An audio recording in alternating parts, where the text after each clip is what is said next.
yan. Yan ang kumakain nakaganyan pa. Tikwat, tikwar, tikwat.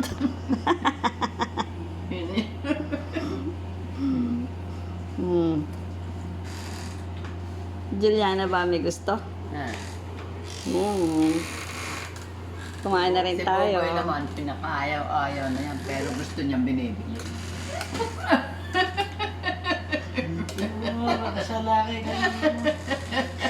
Ayaw niya kasi ng upo. Oh.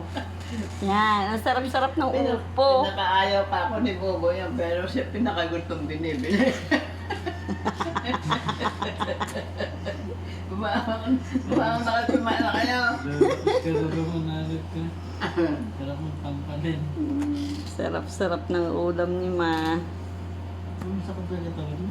Ba tinititigan mo ma dyan? So, So, tinititigan mo lang si Faye, oh. Tinititigan. Dami na nakalagay. May maraming nuya eh.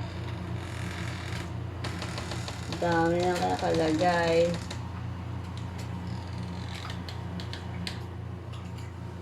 Sabi naman kumain ng may doktor, pangit.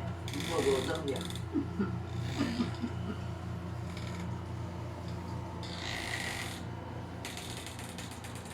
Pinapanirin natin na kay Kurt lang ha? Ikaw. Ha? Ikaw. Oh.